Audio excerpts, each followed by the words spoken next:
యెహోవా దేవుని కొరకు నిలబడినాడు జైశాలే.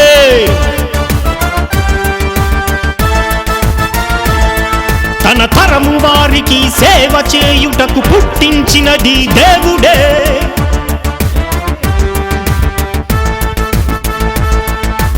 దేవుని కోసం నిలబడ్డాడు, ఎదిరించిన వారితో తలపడ్డాడు.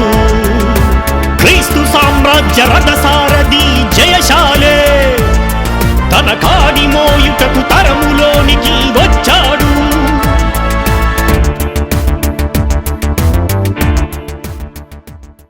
கென்னடி நகர் சுப்ராயப்பிள்ளை சத்திரம் பகுதியில் நடைபெற்ற ஆல் இந்தியா ட்ரூ கிறிஸ்டியன் அமைப்பின் பெயர் பலகை திறப்பு விழாவில் ஏராளமான கிறிஸ்துவர்கள் கலந்து கொண்டனர். புதுச்சேரி கென்னடி நகர் சுப்ராயப்பிள்ளை சத்திரம் பகுதியில் அமைக்கப்பட்டுள்ள ஆல் இந்தியா ட்ரூ கிறிஸ்டியன் அமைப்பு திறப்பு விழா நடைபெற்றது. விழாவில் பங்கேற்ற பூல் நிறுவன தலைவர் சுந்தரராவ் பெயர் பலகையை திறந்து வைத்தார். பின்னர் விழா கொடி ஏற்றப்பட்டது. மேலும் விழாவில் Bible open university India international மாணவர்கள் மற்றும் AITCC நிர்வாகிகள், JBRC மாணவர்கள், தலைவர்கள், ஒருங்கிணைப்பாளர்கள் உள்பட பொதுமக்கள் பலர் கலந்து கொண்டனர். இதற்கான ஏற்பாடுகளை ஆரோக்கியதாஸ் உள்பட சபையினர் செய்திருந்தனர்.